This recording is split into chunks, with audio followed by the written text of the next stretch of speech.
Hey, we're here. It is Cellar Chats. Welcome back. Second glass. We're talking wine flights. We're talking delicious wines. And this week we're talking about something that when speaking to Celeste and planning out what we were going to do this week for the wine flight, we couldn't believe we hadn't done this before, which is an all Cabernet flight. It's chilly out. The weather this week's going to stay chilly. Let's talk Cabernet. Now, for anybody who knows me or has listened to any of these, Cabernet is probably not my favorite variety. It's not that I don't like it or that I think it is great. It's not what draws me in. But there are excellent ones out there. And when talking Cabernet, you can talk a lot of places. But the reality is there's only one place that has really, truly made itself like a Cabernet destination, and almost to the point where it's the only thing people think of from this place. Which is a shame. There's a lot of great wines from there, but they do make great wines. And I'm talking California. So we are doing an entire Cabernet Sauvignon California lineup. And we're going to do what I consider the three main regions of Cabernet. So we're going to start out with a little Le Petit Peson, their Cabernet Sauvignon from San Benito County in the Central Coast. Then we're going to move our way up and we're going to do Val Raven, their Sonoma County Cabernet Sauvignon. And then rounding it out in, you guessed it, Napa Valley with Venge's Silencio. A wine I'm very familiar with. I've not had this vintage, but quite familiar with. What's really nice is that these are all the same vintage, which is not typical. You don't usually come across, usually they're going to be a vintage off, so this is all from the same year, the same variety. Now they're not all 100% Cabernet. For those of you who are not familiar, in California, you only have to have 75% of one variety in the wine to actually varietally label it as such. All three of them are about 92 to 95% Cabernet, and then they each have a smattering of mostly Petit Verdot, Merlot, a little bit of Cab Franc, just depends on the producer. Very classic Bordeaux styles. But for, all intents and purposes, these are Cabernets. And about as close to 100% Cabernet as you get on a regular basis. Another fun fact that I always like to share with people about Cabernet, roughly, I would venture to guess 85% or plus of the Cabernet Sauvignon labeled wines are not 100% Cabernet Sauvignon. For a whole handful of reasons. Cabernet on its own is hard to get right, so it's not easy to do. It's also the most expensive grape variety in California, so it's a great way to augment costs by blending in other varieties. And also, those varieties add a lot to the picture that Cabernet just kind of maybe doesn't have.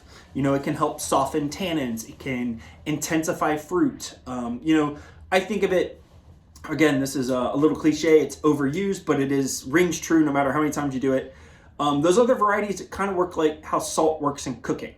You don't want so much that it stands out, but without that little bit of salt or a little bit of Petit Verdot or whatever it is, the wine seems like it's lacking and it doesn't have all the things you want it to have.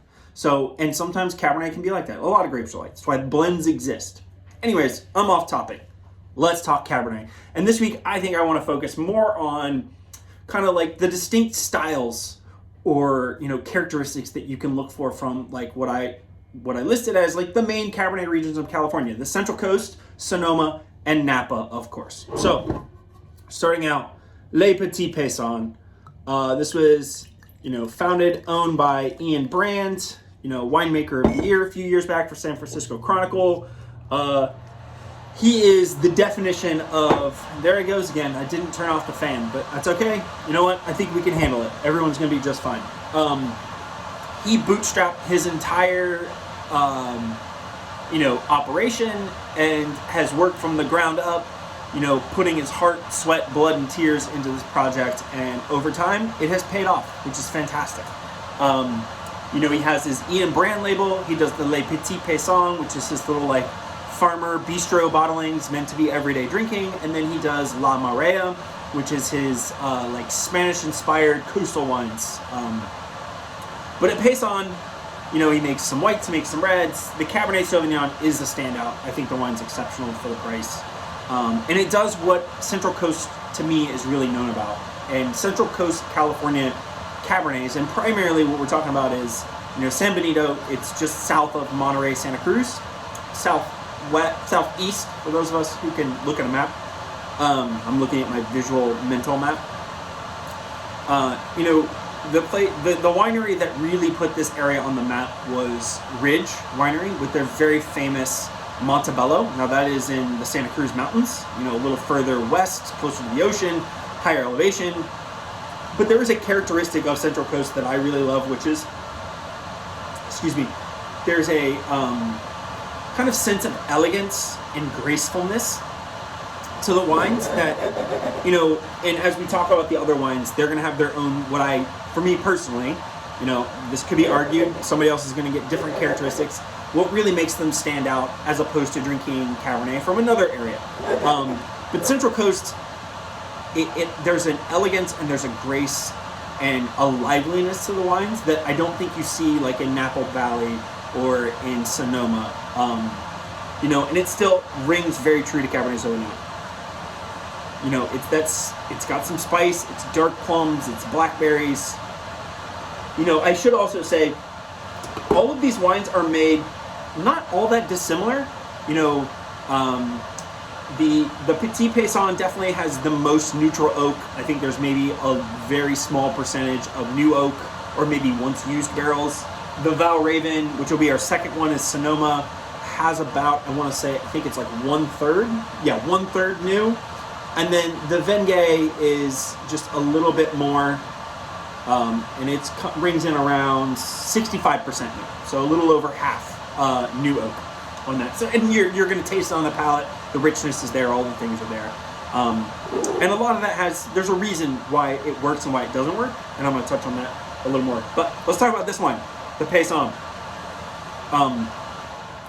This Central Coast, these are the styles of Cabernets that, if I'm going to drink, generally speaking, this is where I find them. That elegance, that grace. The tannins are a little softer. The fruit is not quite as rich and viscous. It's a little cooler here than it is up north in Sonoma and Napa, which seems opposing. You'd think further south it's going to be warmer, but parts of it are. But because you have so much coastal influence here, it's going to actually bring a much cooler climate than you do have in Sonoma and in Napa, generally speaking. That kind of brambly, really beautiful red fruits.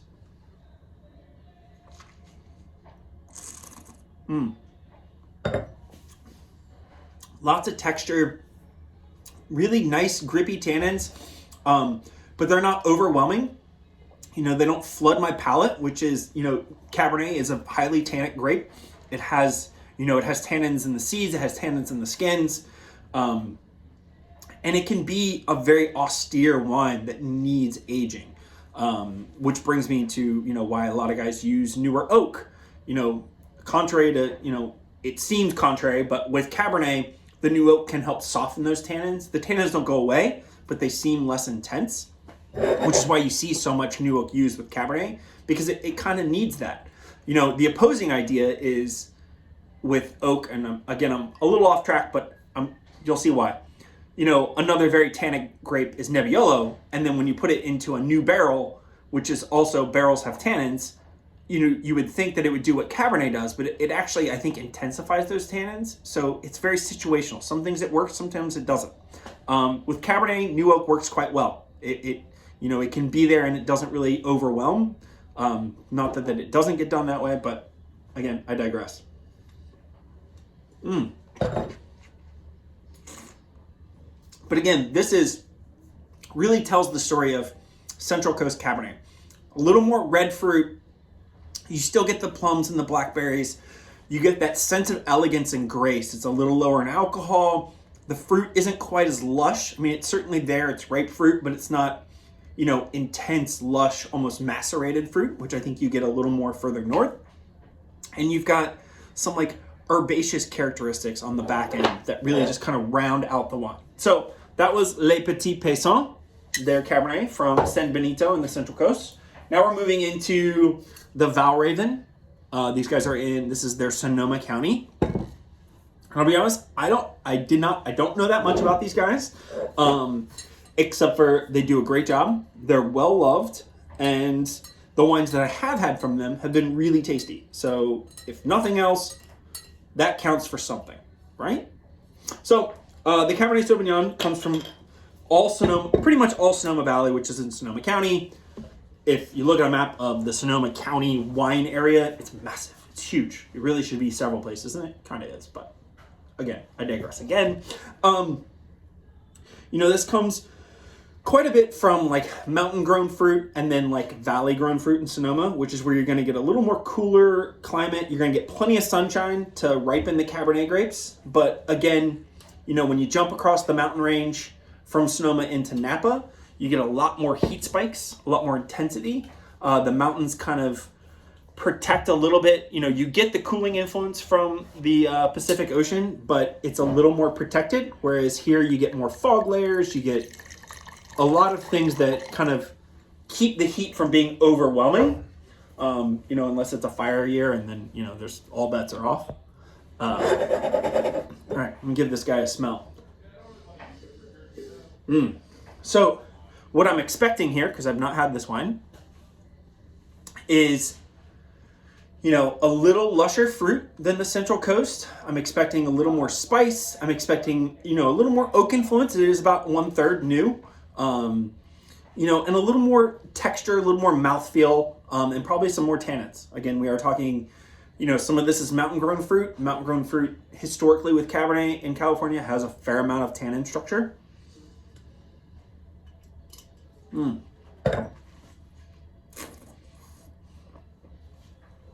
Yeah, I mean, pretty much just like hit every nail right there.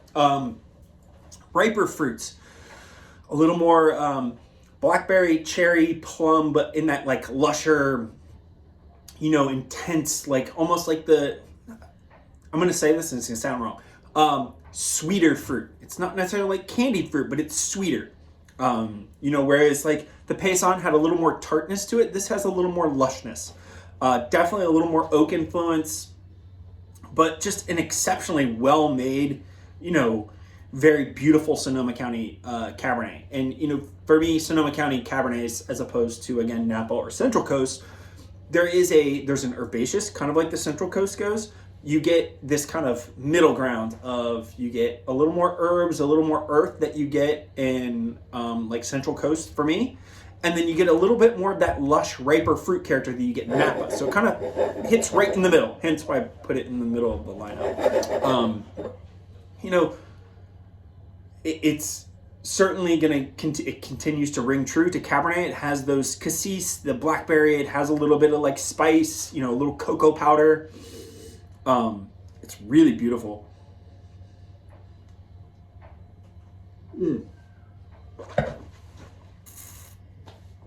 And what's really fun about this is for those who come in and do the flight, and please do, because this flight is super fun. Even if you don't really love Cabernet, this is a fun flight to do. It really showcases the diversity of a grape that has become so ubiquitous like Cabernet Sauvignon. It's sort of like, oh, Cabernet Sauvignon, it drinks like this.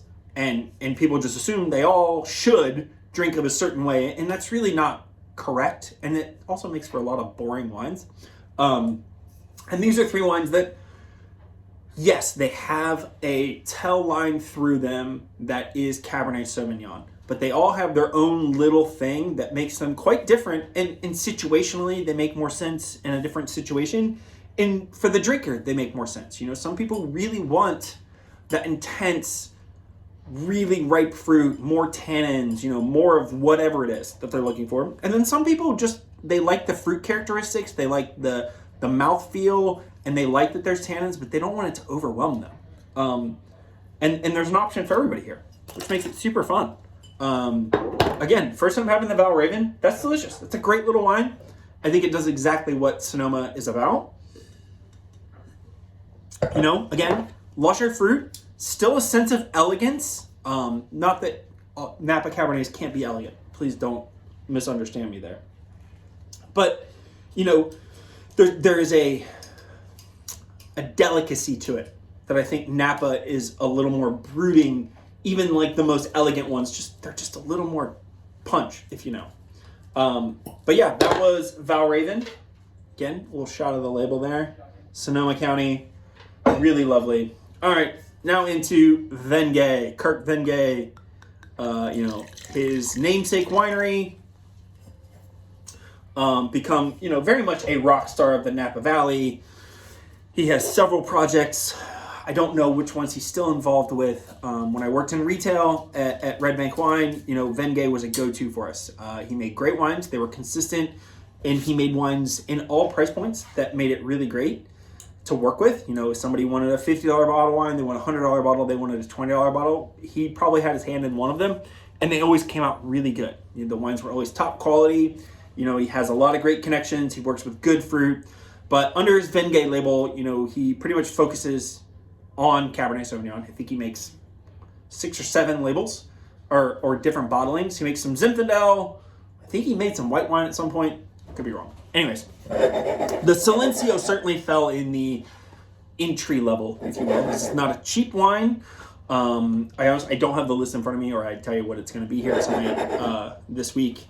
But it's Napa, so it's going to be expensive. But overall, Napa for me is, again, it is the epitome of where lushness and intensity meets structure and tannin, and can be there's a reason Napa is so famous for Cabernet. The wines can be absolutely incredible and can age for decades upon decades. Or they can be super ripe and drinkable and fun to have, and really they can hit all the marks. And it's a warm area. Cabernet needs warmth, and it ripens quite well here without much effort. Now, I'm not saying that it's easy. Farming is always hard, but in the scheme of great Cabernet places, Napa ripens Cabernet better than just about anybody. I'll steal a statement that I once heard from Kathy Corson, one of the great Napa Cabernet producers and farmers. And she was referring to what was heralded as a really bad vintage, 2011, very wet. And she says, everybody just complained that it was just a wet year. She goes, but it's still Napa Valley. We can literally ripen Cabernet with no problem every year.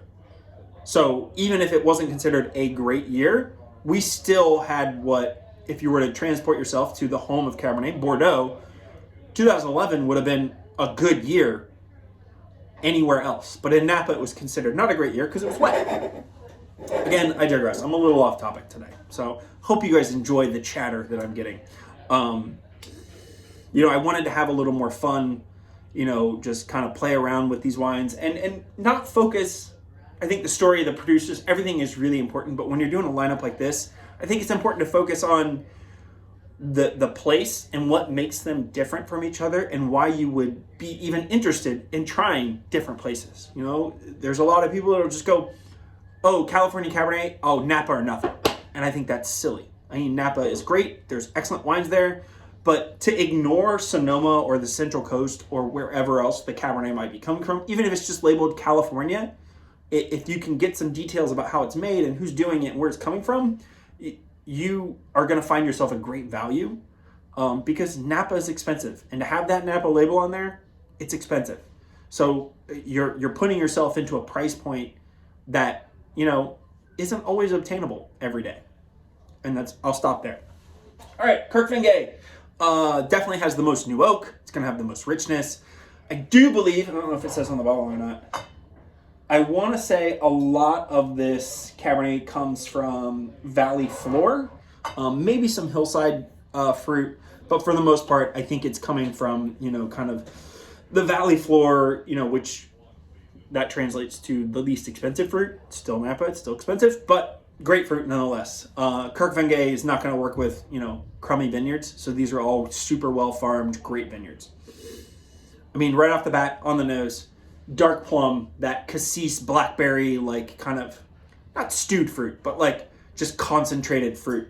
Definitely more vanilla cocoa powder, influence. I mean, this was a wine at retail. When people said, oh, I want a great Napa Cabernet, but I don't want to pay $100, this was my wine. Because it does all the things that people want from a $100 Napa Cab, but it's not $100.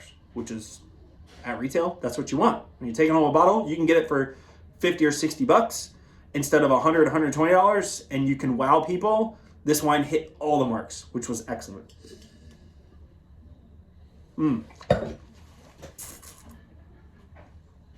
Yeah, riper fruits, more of that vanilla, a lot more tannin, structure. Again, you know, the other kind of micro category I would consider that wouldn't be in this flight is mountain grown Cabernet in Napa and Sonoma, like 100% mountain grown, which really stands on its own. It's structured. It has a lot more tannins. There's a lot more herbal characteristics to them. And they really stand out alone from Valley Floor. And you know, it almost could be like Napa AVA Valley and then Napa AVA mountain grown fruit could be their own categories. I don't know if I'd find anybody who disagrees with, like, the wines are quite different. They behave differently. They drink differently. They grow differently. I mean, it's a whole different world between high elevation mountain and Valley Floor.